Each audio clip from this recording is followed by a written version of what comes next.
Good afternoon बच्चों।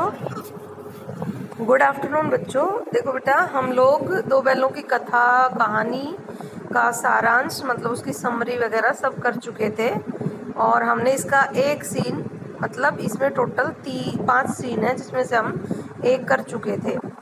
अब हम कहाँ थे? वो जो झूरी का साला गया है वो बैलों की जोड़ी को अपने गांव लेकर गया। वहाँ पर रास्ते में ही वो दोनों बैल किस प्रकार से मतलब घर जाने के बाद मोटे रस्से को कैसे वो बैल तुड़ाकर भाग आते हैं और झूरी और उसकी पत्नी की जो खट्टी मीठी नोक झोंक होती है वो सब हम कर चुके थे। अब सेकंड सीन देखिए। दूसरे दिन झूरी का साला फिर आया और वह बैलों को ले चला। अब की उसने दोनों को गाड़ी में जोता। 2-4 बार मोती ने गाड़ी को सड़क की खाई में गिराना चाहा पर हीरा ने संभाल लिया। वह ज्यादा सहनशील था। बहुत अच्छा प्रश्न बनता है बेटा कि हीरा और मोती में ज्यादा सहनशील कौन था? हीरा। भाई हीरा तो हीरा ही होता है, बच गया कौन? मोती। मतलब हीरा ज्यादा सहनशील था और मोती था वो ज्यादा उद्दंडी टाइप का था, शैतान था। आगे, संध्या समय घर पहुंचकर उसने दोनों को मोटी रस्सियों से बांधा। ये उसने शब्द किसके लिए है? ये झूरी के साले गया के लिए। और कल की शरारत का मजा चखाया। फिर वही रुख सूखा भूसा डाल दिया। अपने दोनों बैलों को खली डाली। किसने? गया ने। खुद के जो बैल थे उनको खली डाली, चूनी, सब कुछ दी। दोनों बैलों का ऐसा अपमान कभी न हुआ था। झूरी इन्हें फूल की छड़ी से भी न छूता था। उसके टिटकार पर, टिटकार मतलब जैसे बैलों को हाँकने के लिए, आगे चलाने के लिए किसान पीछे से इस टाइप की टिटकार की आवाज करता है, उसे टिटकार कहते हैं। दोनों उड़ने लगते थे। यहाँ मार पड़ी, यहाँ कहाँ? गया के घर। आहत सम्मान की व्यथा तो थी ही, उस पर मिला सूखा भूसा। नांद की तरफ आंखें तक न उठाई। दूसरे दिन गया ने बैलों को हल में जोता पर इन दोनों ने जैसे पांव न उठाने की कसम खा ली थी। वह मारते मारते थक गया। कौन मारते मारते थक गया? गया। किसको? बैलों को। पर दोनों ने पांव न उठाया। एक बार जब उस निर्दयी ने हीरा की नाक पर खूब डंडे जमाए तो मोती का गुस्सा काबू से बाहर हो गया। बेटा, हीरा और मोती की दोस्ती इस प्रसंग के दौरान भी आ रही है। हीरा और मोती की दोस्ती देख लेना। तो मोती का गुस्सा काबू से बाहर हो गया। हल लेकर भागा। हल, रस्सी, जुआ, जोत सब टूट टाट कर बराबर हो गया। गले में बड़ी बड़ी रस्सियां न होती तो दोनों पकड़ाई में न आते। हीरा ने मूक भाषा में कहा, भागना व्यर्थ है। क्यों? वो मोटी मोटी रस्सियों से बंधे हुए थे। मोती तो चाह रहा था कि अब की बार भी भाग जाए, लेकिन हीरा ने मना कर दिया कि ज्यादा मोटी रस्सियां हैं, नहीं भाग पाएंगे। मोती ने उत्तर दिया, तुम्हारी तो इसने जान ही ले ली थी, अब की बड़ी मार पड़ेगी। पढ़ने दो। बैल का जन्म लिया है तो मार से कहाँ तक बचेंगे। ये है बेटा शोषक और शोषित की कहानी। मतलब किस प्रकार पूंजीपति उस समय किसान और जो मजदूर वर्ग था ना, एक तरह से निम्न तबके का जो वर्ग था, उसकी किस प्रकार से उसका शोषण कर रहे थे। हीरा और मोती के इस कथन से वो बात स्पष्ट होती है। कौन सी बात? शोषक और शोषित के बीच की खाई। गया 2 आदमियों के साथ दौड़ा आ रहा था। दोनों के हाथों में लाठियां थी। लाठियां हैं? मोती बाल बोला, कहो तो दिखा दो कुछ मजा, मैं भी लाठी लेकर आ रहा है। हीरा ने समझाया, नहीं भाई, खड़े हो जाओ, मुझे मारेगा तो मैं भी 1-2 को गिरा दूंगा। नहीं, हमारी जाति का यह धर्म नहीं है। देखो बेटा, ये निम्न जाति मतलब जो निम्न जाति है, निम्न तबके का जो मजदूर और किसान वर्ग है, उस समय के किसानों की, मजदूरों की ये सोच बन गई थी कि हमारा तो जन्म ही शोषण सहने के लिए हुआ है। इसीलिए हीरा और मोती के कथन के माध्यम से मुंशी प्रेमचंद सारी जनता को अलर्ट करना चाह रहे हैं। मोती दिल में ऐंठ कर रह गया। गया आ पहुंचा और दोनों को पकड़ कर ले गया। कुशल हुई कि उसने इस वक्त मारपीट न की, नहीं तो मोती भी पलट पड़ता। उसके तेवर देखकर गया और उसके सहायक समझ गए कि इस वक्त टाल जाना ही मसलहत है। मसलहत मतलब मुनासिब है, सही है, क्योंकि दोनों को गुस्सा आ रहा था। भाई, मोती हीरा की नाक पर उसने डंडा मारा था ना गया ने, इसलिए गुस्सा आ रहा था दोनों को। तो उसने भी समझ लिया कि अकेला मैं इसको मारूंगा तो ये ऑब्जेक्शन करेंगे, तो वो अपने साथी किसानों को लेकर आया और दोनों को काबू करके घर ले गया। आज दोनों के सामने फिर वही सूखा भूसा लाया गया। दोनों चुपचाप खड़े रहे। घर के लोग भोजन करने लगे। उस वक्त छोटी सी लड़की 2 रोटियां ले लिए निकली और दोनों के मुंह में देकर चली गई। उस एक रोटी से उनकी भूख तो क्या शांत होती, पर दोनों के हृदय को मानो भोजन मिल गया। यहाँ भी किसी सज्जन का वास है। लड़की भैरव की थी, उसकी माँ मर चुकी थी। बेटा गया का भाई था वो भैरव, ठीक है ना। आगे देखिए, सौतेली माँ उसे मारती रहती थी, इसलिए इन बैलों से उसे इस प्रकार की आत्मीयता हो गई थी। यहाँ से प्रश्न बनेगा कि छोटी बैल लड़की की बैलों के प्रति आत्मीयता क्यों हो गई थी। देखो बेटा, उसकी माँ मर चुकी थी और सौतेली माँ उसे मारती थी, अतः अपनों से बिछुड़ने का डर उसे पता था। इसीलिए मतलब बिना मालिक के अनाथों का क्या हाल होता है, इस व्यथा को अच्छे से जानती थी, इसलिए बैलों के प्रति उसे प्रेम हो गया था। आगे देखो, दोनों दिन भर जोते जाते, डंडे खाते, अड़ते, शाम को थान का मतलब जिसे हम ठान बोलते ना, पशुओं के बांधने का स्थान, शाम को थान पर बांध दिए जाते और रात को वही बालिका उन्हें 2 रोटियां खिला जाती। प्रेम के इस प्रसाद की है प्रेम का प्रसाद किसे कहा गया है? भैरव की लड़की के द्वारा बैलों को जो रोटी खिलाई जाती थी, दोनों को एक एक, वही प्रेम का प्रसाद थी। प्रेम के इस प्रसाद की यह बरकत थी कि 2-2 काल सूखा भूसा खाकर भी दोनों दुर्बल न होते थे, मगर दोनों की आंखों में रोम रोम में विद्रोह भरा हुआ था। किसके प्रति विद्रोह, ऑब्जेक्शन भरा हुआ था? गया के प्रति। एक दिन मोती ने मूक भाषा में कहा, अब तो नहीं सहा जाता हीरा, क्या करना चाहते हो? एक आध को सींग पर उठाकर फेंक दूंगा, लेकिन जानते हो वह प्यारी लड़की जो हमें रोटियां खिलाती है, इसी की तो लड़की है जो इस घर का मालिक है। यह बेचारी अनाथ न हो जाएगी तो मालकिन को न फेंक दूं? वही तो इस लड़की को मारती है। भैरव की जो पत्नी थी ना, जो उस लड़की की सौतेली माँ थी, कह रहा है कि मैं इसको फेंक दूं क्योंकि ये इस लड़की को मारती है। तो हीरा क्या कहता है देखिए, लेकिन औरत जात पर सींग चलाना मना है, ये भूले जाते हो, तुम तो किसी तरह निकलने नहीं दोगे। कौन बता रहा है? ये ही मोती बोल रहा है। तुड़ाकर भाग चले? हाँ, यह मैं स्वीकार करता हूँ, लेकिन इतनी मोटी रस्सी टूटेगी कैसे? दोनों आपस में डिस्कशन कर रहे हैं, हीरा और मोती। अब हीरा कहता है कि इतनी मोटी रस्सी टूटेगी कैसे? इसका एक उपाय है, पहले रस्सी को थोड़ा सा चबा लो, फिर एक झटके में जाती है। रात को जब बालिका रोटियां खिलाकर चली गई, दोनों रस्सियां चबाने लगे, पर मोटी रस्सी मुंह में न आती थी। बेचारे बार बार जोर लगाकर रह जाते थे। सहसा घर का द्वार खुला और वही लड़की निकली। दोनों सिर झुकाकर उसका हाथ चाटने लगे। दोनों की पूंछें खड़ी हो गई। उसने उनके माथे सहलाए और बोली, खोले देती हूँ, चुपके से भाग जाओ, नहीं तो यहाँ लोग मार डालेंगे। आज घर में सलाह हो रही है कि इनकी नाकों में नाथ डाल दी जाए। उसने गराव खोल दिया, पर दोनों चुपचाप खड़े रहे। मतलब घर में क्या सलाह हो रही थी कि इनकी नाकों में नाथ का मतलब जो गरम सलाखें वगैरह होती है, उनको नाक में से पिरोकर और रस्सा डाल दे, और उस रस्से से फिर उनको अच्छे से कंट्रोल में किया जा सकता है। क्यों? रस्सा खींचेगा तो नाक फटेगी तो दर्द होगा और बैल भाग नहीं पाएंगे। तो वो लड़की उनको सलाह दे रही है कि या तो भाग जाओ, नहीं तुम्हारे नाक में नाथ डाल दी जाएगी। उसने गराव भी खोल दिए, दोनों के जो रस्से थे ना वो भी खोल दिए, लेकिन वो भागे नहीं।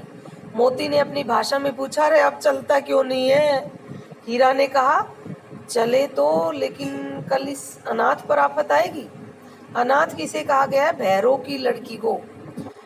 अब सब इसी पर संदेह करेंगे। सहसा बालिका चिल्लाई, दोनों फूफा वाले बैल भागे जा रहे हैं। ओ दादा दादा, दोनों बैल भागे जा रहे हैं, जल्दी दौड़ो। लड़की बड़ी सयानी थी, उसने खुद ही बैलों की रस्सियां खोल दी और ये सोचकर कि घर वाले उस पर किसी प्रकार का कोई संदेह ना करें, अपने आप ही चिल्लाने लगी कि बैल भागे जा रहे हैं। बड़ा मस्त पार्ट चैप्टर है, देखो बेटा आगे। गया हड़बड़ाकर भीतर से निकला और बैलों को पकड़ने चला। वे दोनों भागे। गया ने पीछा किया और तेज हुआ। गया ने शोर मचाया, फिर गांव के कुछ आदमियों को भी साथ लेने के लिए लौटा। दोनों मित्रों को भागने का मौका मिल गया, सीधे दौड़ते चले गए, यहाँ तक कि बेचारों को मार्ग का ज्ञान न रहा। कौन से मार्ग का? ये वो रास्ता भूल चुके हैं जो झूरी के घर तक जाता है। अब ये रास्ता भूल गए। जिस परिचित मार्ग से आए थे उसका यहाँ पता न था। नए नए गांव मिलने लगे, तब दोनों एक खेत के किनारे खड़े होकर सोचने लगे अब क्या करना चाहिए। हीरा ने कहा, मालूम होता है भाई राह भूल गए, तुम तो बेतहासा भागे, वहीं उसे मार गिराते तो दुनिया क्या कहती। वह अपना धर्म छोड़ दे। ये हीरा कह रहा है मोती को, बोल यार जबरदस्ती। मोती ने कहा, यार जबरदस्ती इतना भागे, वहीं मार देता मैं एक सींग। बोल नहीं यार, दुनिया क्या कहती। वह अपना धर्म छोड़ दे। क्यों? उसने जानवरों को पीटा, लेकिन जानवरों का धर्म है कि अपने मालिक के प्रति पूरी वफादारी रखे। ये हीरा बता रहा है। लेकिन हम अपना धर्म क्यों छोड़े? दोनों भूख से व्याकुल हो रहे थे। खेत में मटर खड़ी थी, चरने लगे। रह रहकर हाट ले लेते थे, कोई आता तो नहीं है। मतलब हाट ले लेते थे, मतलब भांप लेते थे कि कोई आ तो नहीं रहा था, और फिर मटर खाने लग जाते। जब पेट भर गया, दोनों ने आज़ादी का अनुभव किया तो मस्त होकर उछलने कूदने लगे। बेटा आज़ादी का अनुभव कैसा होता है, यह हीरा और मोती के इस कथन से पता लगेगा, और कई जगह प्रसंग और आएंगे। पहले दोनों ने डकार ली, फिर सींग मिलाए और एक दूसरे को ठेलने लगे। ठेलना मतलब धक्का मारना। अब ये दोनों मजाक में खेल रहे हैं। मोती ने हीरा को कई कदम पीछे हटा दिया, यहाँ तक कि वह खाई में गिर गया। तब उसे भी क्रोध आया, संभल कर उठा और फिर मोती से मिल गया। मोती ने देखा खेल में झगड़ा हुआ चाहता है तो किनारे हट गया। मतलब फिर दोनों ने थोड़ा सा भांप लिया कि ऐसे तो एक दूसरे पर क्रोध कर कर हम लड़ बैठेंगे, तो पीछे हट गए दोनों एक दूसरे से। अरे यह का कोई सांड डोंकता चला आ रहा है। डोंकना मतलब चिल्लाना। हाँ सांड ही है। ये कौन कर रहे हैं आपस में बातें? हीरा और मोती जो मटर के खेत में खाकर मटर खाकर उसके बाद मस्ती करने लग रहे हैं, तो दोनों ने देखा कि दूर कोई सांड है, वो चिल्लाता हुआ आ रहा है। सांड ही है। वह सामने आ पहुंचा। दोनों मित्र बगले झांक रहे थे। बगले मतलब इधर उधर देख रहे थे कि कैसे बचा जाए। सांड पूरा हाथी है, उससे भिड़ना जान से हाथ धोना है, लेकिन न भिड़ने पर भी जान बचती नहीं नजर आती। इन्हीं की तरफ आ भी रहा है। कितनी भयंकर सूरत है। किसकी? सांड की, जो हीरा और मोती की तरफ आ रहा था। मोती ने मूक भाषा में कहा, बुरे फंसे, जान बचेगी, कोई उपाय सोचो। हीरा ने चिंतित स्वर में कहा, अपने घमंड में भूला हुआ है, आरजू विनती न सुनेगा, भाग क्यों न चले। अब हीरा कह रहा है, भैया बहुत शक्तिशाली है और अपने घमंड में अगर चूर है, अगर हम रिक्वेस्ट करेंगे तो ये हमारी सुनेगा भी नहीं। तो मोती कह रहा है, भाई मैं तो भाग रहा हूँ। हीरा क्या कहता है देखो, भागना कायरता है, तो फिर यही मरो, बंदा तो 9-2-11 हो रहा है। और जो दौड़ा है, मतलब अगर ये पीछे दौड़ गया तो क्या करेगा? हीरा कह रहा है, तो फिर कोई उपाय सोचो ना जल्द। उपाय यही है कि उस पर दोनों जने एक साथ चोट करें। मैं आगे से रगेदता हूँ, तुम पीछे से रगेदो। दोहरी मार पड़ेगी तो भाग खड़ा होगा। मेरी ओर झपटे, तुम बगल से उसके पेट में सींग घुसेड़ देना। जान जोखिम में है पर उसका उपाय नहीं है। दोनों मित्र जान हथेलियों पर लेकर लपके। सांड को भी संगठित शत्रुओं से लड़ने का तजर्बा न था। तजर्बा मतलब बेटा अभ्यास, संगठित मतलब इकट्ठे इकट्ठे अगर शत्रु एक साथ हमला कर दे तो किस प्रकार उनसे छुटकारा पाया जाए, ये सब अभ्यास उस सांड को नहीं था। वह तो एक शत्रु से मल्लयुद्ध करने का आदी था। सांडों की जो लड़ाई होती है ना, उसको कहा गया मल्लयुद्ध। हीरा जो ही हीरा पर झपटा, मोती ने पीछे से दौड़ाया। सांड उसकी तरफ मुड़ा तो हीरा ने रगेड़ा। सांड चाहता कि एक एक करके दोनों को गिरा दे, पर ये दोनों भी उस्ताद थे, उसे वह अवसर न देते। कौन सा अवसर? कि एक एक करके लड़े। अगर एक एक दोनों से सीरियल से लड़ता तो हार जाते हीरा मोती, पर वो सांड हीरा की तरफ भागता तो मोती उसके सींग चुभोता, मोती की तरफ भागता तो हीरा उसको पीछे खदेड़ देता।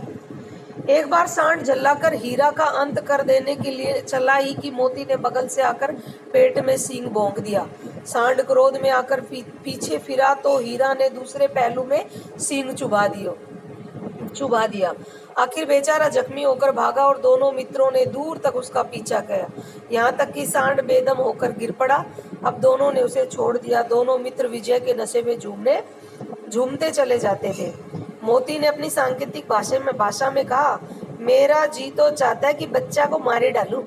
हीरा ने तिरस्कार किया, गिरे हुए बैरी पर सींग न चलाना चाहिए। देखो बेटा, बहुत अच्छा प्रश्न बनेगा कि मोरल एजुकेशन, नैतिक बातें, मतलब चैप्टर में आए उन सीन का वर्णन करो, उन सीन मतलब उन प्रसंगों का वर्णन करो जहां पर नैतिक शिक्षा से जुड़ी हुई बातें हैं। मोरल एजुकेशन, एक तो औरत जात पर सींग नहीं चलाना चाहिए, ठीक है, गिरे हुए बैरी पर हाथ नहीं उठाना चाहिए, मालिक के प्रति वफादारी दिखानी चाहिए, दो जने मिलकर एक शत्रु का मुकाबला, इस टाइप की बातें, ये मोरल एजुकेशन से रिलेटेड है।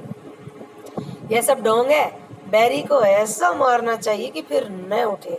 कौन कह रहा है ये मोती महाराज कह रहा है कि अरे काहे का बैरी पर नहीं चलाना चाहिए सींग, बैरी को तो ऐसा मारना चाहिए कि उठे ही ना। अब घर कैसे पहुंचेंगे? क्यों? क्योंकि दोनों रास्ता भूल चुके हैं। वह सोचो, पहले कुछ खा ले तो सोचे। सामने मटर का खेत था ही, मोती उसमें घुस गया। हीरा मना करता रहा पर उसने एक न सुनी। अभी 2 ही 4 ग्रास खाए थे कि 2 आदमी लाठियां लिए दौड़ पड़े और दोनों मित्रों को घेर लिया। हीरा तो मेड़ पर था, निकल गया। मोती सींचे हुए मतलब उस मटर के खेत में पानी दे रखा था, और पानी दिया हुआ खेत होगा तो ऑब्वियसली सी बात, हमारे पैर मिट्टी में धंसेंगे। तो मोती के पैर थे वो सींचे हुए खेत में धंस गए। उसके खुर कीचड़ में धंसने लगे। खुर मतलब पशुओं के नीचे पैर का जो पोर्शन होता है ना, वो नाखून वाला पोर्शन, उसके खुर कीचड़ में धंसने लगे। वह न भाग सका। कौन फंस गया बेटा? अब मोती फंस गया। हीरा तो मेड़ पर था। पकड़ लिया गया, दोनों लाठीधारियों ने उनको पकड़ लिया। हीरा ने देखा संगी संकट में है तो लौट पड़ा, फंसेंगे तो दोनों फंसेंगे। रखवालों ने उसे भी पकड़ लिया। प्रातः काल दोनों मित्र कांजी होश में बंद कर दिए गए। बेटा ये सब मैंने आपको बता रखा है। कांजी होश मवेशी खाना, जहाँ पर आवारा पशुओं को रखा जाता है, फिर उनकी बोली लगाई जाती है काटने वाटने के लिए। खरीदार फिर उनको किसी भी पर्पज से यूज ले सकता है। दोनों मित्रों को जीवन में पहली बार ऐसा साबिका पड़ा कि सारा दिन बीत गया। और ये कहाँ का सीन है बेटा? मवेशी खाने का। वहां पर जानवरों को कुछ नहीं दिया जाता खाने के लिए, सिर्फ पानी पिलाया जाता था। क्यों? वो मारने काटने के लिए इस पर्पज से बेटा बेचते थे उनको, तो क्या खिलाएंगे। दोनों मित्रों को जीवन में पहली बार ऐसा साबिका पड़ा कि सारा दिन बीत गया और खाने को एक तिनका भी न मिला। समझ ही में न आता था ये कैसा स्वामी है। स्वामी किसको कहा गया है? मवेशी खाने के मालिक को। मतलब ये सोच रहे थे भाई गया ही ठीक था, इससे तो कम से कम रूखा सूखा कुछ देता तो था खाने को, ये तो कुछ भी नहीं दे रहा मवेशी खाने का मालिक। तो समझ ही में न आता था ये कैसा मालिक है, इससे तो गया फिर भी अच्छा था। यहाँ कई भैंसें थी, कई बकरियां थी, कई घोड़े, कई गधे, पर किसी के सामने चारा न था। सब जमीन पर मुर्दों की तरह पड़े थे। कई तो इतने कमजोर हो गए थे कि खड़े भी न हो सकते थे। सारा दिन दोनों मित्र फाटक की ओर टकटकी लगाए ताकते रहे, पर कोई चारा लेकर आता न दिखाई दिया। तब दोनों ने दीवार की नमकीन मिट्टी चाटनी शुरू की, पर इससे क्या तृप्ति होती है? तृप्ति मतलब पेट भरना। बेटा भूख के मारे दोनों क्या कर रहे हैं? जो प्लास्टर होता है ना, मिट्टी का प्लास्टर था दीवारों का, उसको चाटने लग गए। रात को भी जब कुछ भोजन न मिला तो हीरा के दिल में विद्रोह की ज्वाला दहक उठी। मोती से बोला, अब तो नहीं रहा जाता भाई मोती। मोती ने सिर लटकाए हुए जवाब दिया, मुझे मालूम होता है प्राण निकल रहे हैं। अब मोती बेचारा ज्यादा भूखा मर रहा है। इतनी जल्द हिम्मत न हारो भाई, यहाँ से भागने का कोई उपाय निकालना चाहिए। कौन कह रहा है? हीरा। हीरा लास्ट में भी। देखो बेटा, ये जो नरम दल का था ना, ये अब गरम दल का बन गया है। कौन? हीरा। सहनशील था ये तो बहुत, लेकिन आज ये उदंडता पर उतर आया है कि भाई ऐसे ही थोड़ी ना कैद रहेंगे, परतंत्र नहीं होंगे, स्वतंत्रता चाहिए हमें, स्वतंत्रता। आओ दीवार तोड़ डाले। कौन कह रहा है ये बात? अब हीरा कह रहा है लास्ट में। गांधी जी की विचारधारा आ गई भाई हीरा में। अब मुझसे तो अब कुछ नहीं होगा, बस इसी बूते पर रगड़ते थे। अब मोती कह रहा भाई मेरा बस की बात ना है, कुछ भी मेरे से कुछ नहीं होता। अब हीरा क्या कह रहा? बस इसी बूते पर अकड़ते थे, सारी अकड़ निकल गई। बाड़े की दीवार कच्ची थी, हीरा मजबूत तो था ही, उसने नुकीले सींग दीवार में गड़ा दिए। भाई मिट्टी की दीवार बनी हुई थी, उसने अपने सींगों से दीवार को गिराना शुरू कर दिया, तो मिट्टी का एक चिप्पड़ निकल आया। फिर तो उसका साहस बढ़ा। हीरा का साहस कब बढ़ा कांजी होश में? जब उसके सींग से मिट्टी की दीवार गिरना स्टार्ट हो गई। उसने दौड़ दौड़ कर दीवार पर चोटें की और हर चोट में थोड़ी थोड़ी मिट्टी गिराने लगा। उसी समय कांजी होश का चौकीदार लालटेन लेकर जानवरों की हाजिरी लेने आ निकला। देखो बेटा, सबसे बड़ी बात इसमें भी प्रश्न बनता है कि कांजी होश में पशुओं की हाजिरी क्यों ली जाती थी? देखो बेटा, कांजी होश में आवारा पशुओं की हाजिरी इसलिए ली जाती थी कि कहीं कोई पशु मर या भाग तो नहीं गया है, ठीक है ना, इसीलिए। उसी समय कांजी होश का चौकीदार लालटेन लेकर जानवरों की हाजिरी लेने आ निकला। हीरा का उज्जड़पन देखकर उसने उसे कई डंडे रसीद किए मतलब जमाए, मारे, और मोटी रस्सी से बांध दिया। ये लो, हीरा को और मोटी रस्सी से बांध दिया। अब उसकी शैतानी को देखते हुए कांजी होश के चौकीदार ने मोती ने पड़े पड़े कहा, आखिर मार खाई? क्या मिला? अपने बूते भर जोर तो मार दिया ना कम से कम। ऐसा जोर मारना किस काम का कि और बंधन में पड़ गए? जोर तो मारता ही जाऊंगा, चाहे कितने ही बंधन पड़ते जाएं। कौन कह रहा है लास्ट में? हीरा। जान से हाथ धोना पड़ेगा, ये मोती पड़ा पड़ा कह रहा है हीरा को। कुछ परवाह नहीं, यूं भी तो मरना ही है। सोचो, दीवार खुद जाती तो कितनी जानें बच जाती। इतने भाई जो यहाँ बंद है, किसी की देह में जान नहीं, 2-4 दिन और यही हाल रहा तो सब मर जाएंगे। हाँ, यह बात तो है। अच्छा तो ला, फिर मैं भी जोर लगाता हूँ। अब मोती खड़ा हो गया भाई। मोती कह रहा है भाई हाँ ठीक तो कह रहा है, हम फंस जाएंगे तो क्या है भाई, हमारे दूसरे साथी जानवर है ना, ये तो कम से कम हमें आशीर्वाद देंगे आजाद होने के बाद। तो चल अब मैं भी ट्राई करता हूँ क्या, दीवार तोड़ने की। मोती ने भी दीवार में उसी जगह सींग मारा। थोड़ी सी मिट्टी गिरी और फिर हिम्मत बढ़ी। फिर तो वह दीवार में सींग लगाकर इस तरह जोर करने लगा मानो किसी प्रतिद्वंदी से लड़ रहा हो। प्रतिद्वंदी मतलब मुकाबला जिससे हो रहा हो। आखिर कोई 2 घंटे की जोर आजमाइश के बाद दीवार ऊपर से लगभग 1 हाथ गिर गई। उसने दूनी शक्ति से दूसरा धक्का मारा तो आधी दीवार गिर पड़ी। दीवार का गिरना था कि अधमरे से पड़े हुए सभी जानवर चेत उठे। तीनों घोड़ियां सरपट भाग निकली, फिर बकरियां निकली, इसके बाद भैंसे भी खिसक गई। पर गधे, देखो बेटा, स्टार्टिंग में भी गधे की सहनशीलता का वर्णन किया है, लेकिन इतना सहनशील भी नहीं होना चाहिए कि अपनी आजादी से भी ही वाकिफ ना हो। पर गधे अभी तक ज्यों के त्यों खड़े थे। हीरा ने पूछा, रे तुम क्यों नहीं भाग जाते? एक गधे ने कहा, जो कहीं फिर पकड़ लिए गए तो क्या हरज है, अभी तो भागने का अवसर है, हमें तो डर लगता है हम यहीं मरे पड़े रहेंगे। आधी रात से ऊपर आ चुकी थी। दोनों गधे अभी तक खड़े सोच रहे थे कि भागे या न भागे, और मोती अपने मित्र की रस्सी तोड़ने में लगा हुआ था। जब वह हार गया तो हीरा ने कहा, देखो बेटा बहुत इमोशनल सीन है।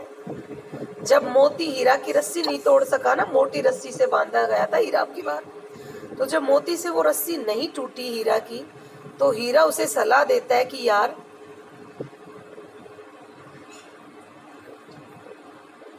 तुम जाओ, मुझे यहीं पड़ा रहने दो, शायद कहीं भेंट हो जाए।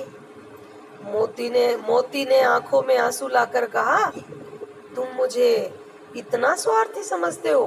हीरा, हम और तुम इतने दिनों एक साथ रहे, आज तुम विपत्ति में पड़ गए हो तो मैं तुम्हें छोड़कर अलग हो जाऊं? हीरा ने कहा, अरे यार बहुत मार पड़ेगी, लोग समझ जाएंगे ये तुम्हारी शरारत है। कौन सी? दीवार तोड़ने की और रस्सी को तोड़ने की। मोती गर्व से बोला, जिस अपराध के लिए तुम्हारे गले में बंधन पड़ा उसके लिए अगर मुझ पर मार पड़े तो क्या चिंता है।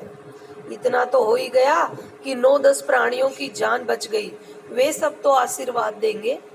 यह कहते हुए मोती ने दोनों गधों को सींगों से मार मार कर बाड़े के बाहर निकाला और तब अपने बंधु के पास आकर सो गया। भोर होते ही मुंशी और चौकीदार तथा अन्य कर्मचारियों में जैसे खलबली मची।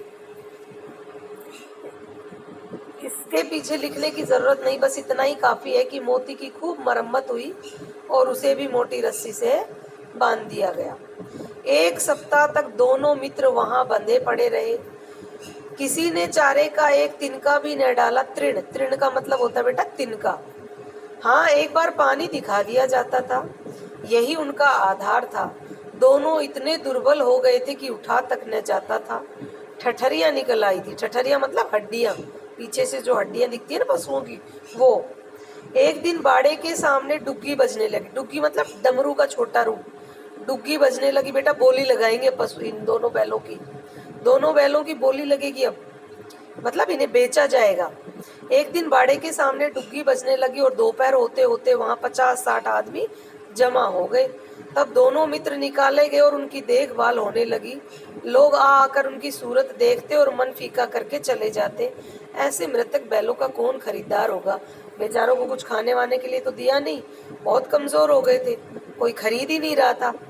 अब मवेशी खाने वाला भी थोड़ा सा मुसीबत में फंस गया कि भाई इनको तो कोई खरीद ही नहीं रहा। सहसा एक दढ़ियल आदमी, दढ़ियल मतलब जिसकी दाढ़ी लंबी लंबी है। सहसा एक दढ़ियल आदमी जिसकी आंखें लाल थी और मुद्रा अत्यंत कठोर, मतलब देखने में बड़ा स्ट्रिक्ट मालूम हो रहा था, आया और दोनों मित्रों के कुल्लों में उंगली गोदकर मुंशी जी से बातें करने लगा। मुंशी जो उनकी बोली लगा रहा था उनसे बातें करने लगा। उसका चेहरा देखकर अंतर्ज्ञान से दोनों मित्र के दिल कांप उठे, मतलब ये हमें खरीद कर ले जाएगा और कहीं काट पाट देगा। वह कौन है और उन्हें क्यों टटोल रहा है, इस विषय में उन्हें कोई संदेह न हुआ। मतलब ये समझ गए, भाप गए कि अब तुम्हारी जीवन है, तुम्हारा जो जीवन है वो खतरे में है। दोनों ने एक दूसरे को भीत भीत मतलब डरे हुए नेत्रों से देखा और सिर झुका लिया। हीरा ने कहा, गया के घर से नाहक भागे। नाहक मतलब जबरदस्ती भागे, वहीं ठीक थे, कम से कम रूखा सूखा तो मिल रहा था। यहाँ तो ये पता नहीं कहीं ले जाकर काटेगा हमें दड़ियल आदमी, अब जान नहीं बचेगी भाई। हीरा बोल रहा है। मोती ने अश्रद्धा के भाव से उत्तर दिया, कहते हैं भगवान सबके ऊपर दया करते हैं, इन्हें हमारे ऊपर क्यों दया नहीं आती। देखो बेटा, पाठ में आए उन प्रसंगों का वर्णन कीजिए जहाँ पर आध्यात्मिकता के दर्शन होते हैं, मतलब भगवान को मानने की एक तरह से जो सोच है वो दिखाई देती है। तो देखो ये मोती के भाव है ना लास्ट में कि भगवान सब पर दया दिखाते हैं, तो हम पर क्यों नहीं दिखाते, हम भी आज मुसीबत है। लास्ट में भगवान का सहारा, भगवान के लिए हमारा मरना जीना दोनों बराबर है। मतलब भगवान भी गरीबों की नहीं सुनता मोती के हिसाब से। अच्छा ही है कुछ दिन उसके पास तो रहेंगे, मतलब अब लास्ट में दड़ियल हमें मारेगा और हम भी भगवान के पास चले जाएंगे। अच्छा है थोड़े दिन भगवान के पास रह लेंगे, पहले जूरी के पास रहे, फिर गया के पास रहे, फिर इस मुंशी और चौकीदार मवेशी खाने में रहे और अब भगवान के पास चले जाएंगे। एक बार भगवान ने उस लड़की के रूप में हमें बचाया था, क्या अब ने बचाएंगे। अब सबसे लास्ट में मोती फिर आशावादी हो जाता है, यह आदमी छुरी चलाएगा देख लेना, तो क्या चिंता है, हमारा मांस, खाल, सींग, हड्डी सब किसी न किसी काम आ जाएंगे। नीलाम हो जाने के बाद दोनों मित्र उस दड़ियल के साथ चले। दोनों की बोटी बोटी कांप रही थी, बेचारे पांव तक न उठा सकते थे, पर भय के मारे गिरते पड़ते भागे जाते थे, क्योंकि वह जरा भी चाल धीमी हो जाने पर बेचारों को जोर से डंडा जमा देता था। राह में गाय, वो गाय जो आजाद हुई है ना, बैल वगैरह, गाय बैलों का एक रेवड़ हरे हरे हार में चरता नजर आया। हार मतलब बेटा वो जो बंजर भूमि होती है ना, जहाँ घास वगैरह उगाती है वो। हार में चरता नजर आया, सभी जानवर प्रसन्न थे। मतलब आजादी का जो आनंद है वो तो अनोखा होता है। वो आजाद होने के बाद कैसे मजे कर रहे सारे जानवर। तो उनको हीरा और मोती रास्ते में रस्सियों में बंधे बंधे देखते जा रहे दड़ियल के साथ। चिकने थे वो, चपल थे, कोई उछलता था, कोई आनंद में बैठा पागुर करता था। पागुर करना मतलब पूंछ हिलाना। कितना सुखी जीवन था इनका। मतलब आजादी में तो सुख की सांस ही आती है भाई। मतलब आजाद जीवन बड़ा सुखी होता है, कहने का मतलब ये है। और कहीं ना कहीं आजादी की विचारधारा है इस चैप्टर में, मैं आपको बता चुकी। पर कितने स्वार्थी है सब। किसी को चिंता नहीं कि उनके दो भाई बधिक के हाथ पड़े कैसे दुखी हैं। बधिक मतलब वध करने वाला। सहसा दोनों को ऐसा मालूम हुआ कि ये परिचित रहा है।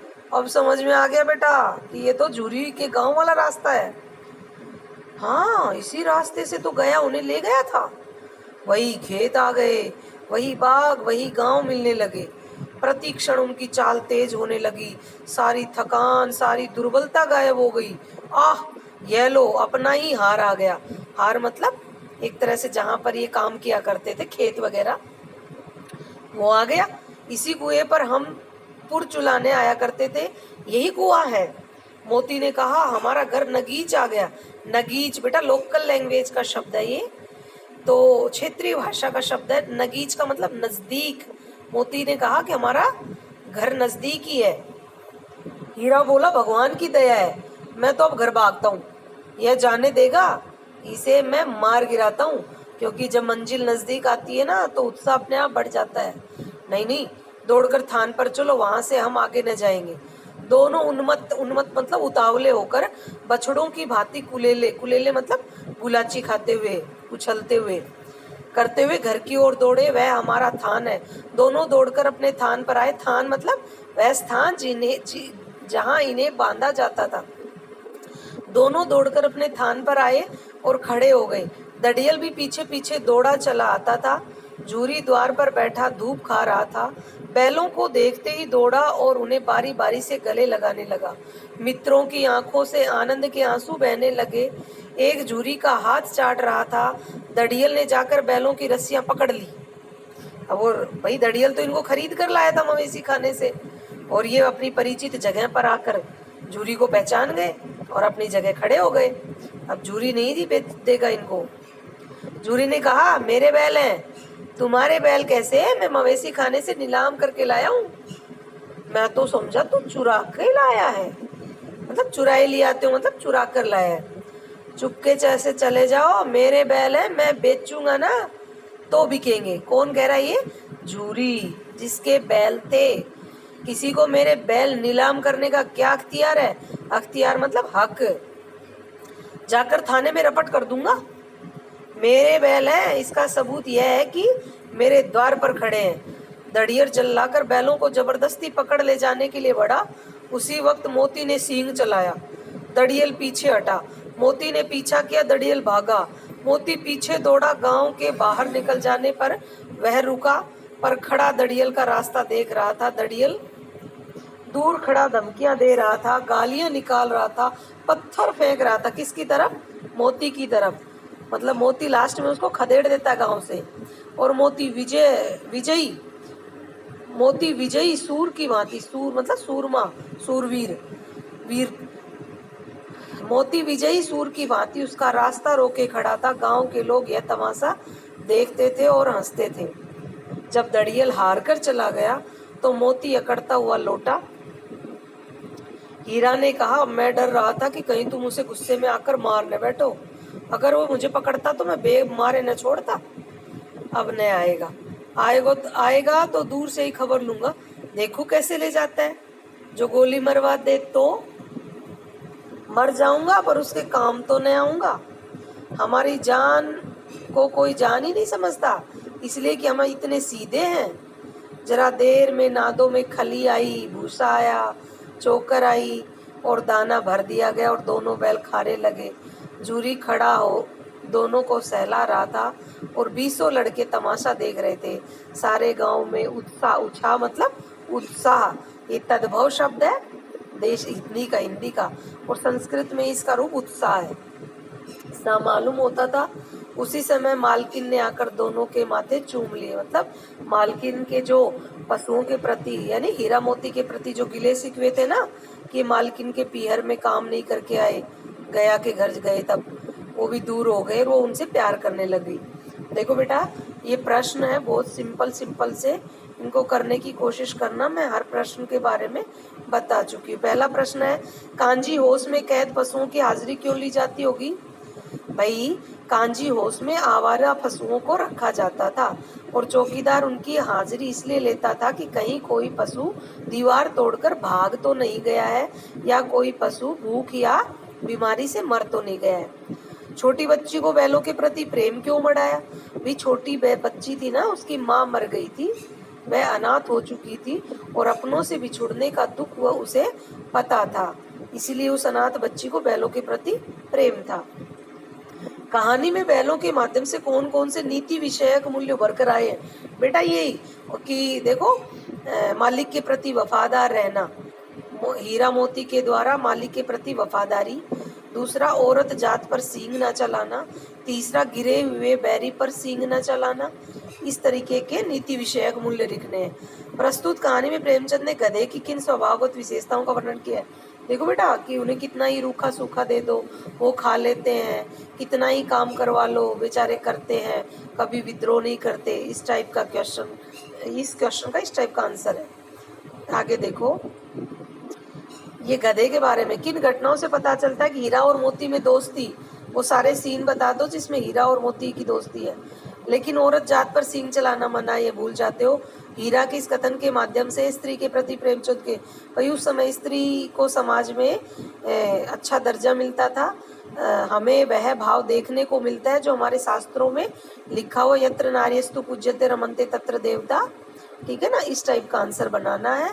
तो हाँ, हीरा के इस कथन के माध्यम से पता चलता है कि उस समय के समाज में औरत जात के प्रति सम्मान का भाव रखा जाता था। किसान जीवन वाले समाज में पशु और मनुष्य के आपसी संबंधों को कहानी में किस तरह व्यक्त किया गया? भाई, ये झूरी का अपने बैलों के प्रति जो प्रेम है और बैलों की झूरी के प्रति जो वफादारी है ना, उसको बताना है। और ये लास्ट में है, इतना तो हो ही गया कि 9-10 प्राणियों की जान बच गई, वे सब तो आशीर्वाद देंगे। ये जब हीरा ने वो मोती ने दीवार खोली तोड़ी थी ना, उसका है। ये लो बेटा, ये आज से स्पष्ट करने हैं और इस टाइप का ये मैं आपको आज असाइनमेंट के रूप में दे दूंगी, इसको कर लेना। ओके, ठीक है, ओके बेटा, बाय।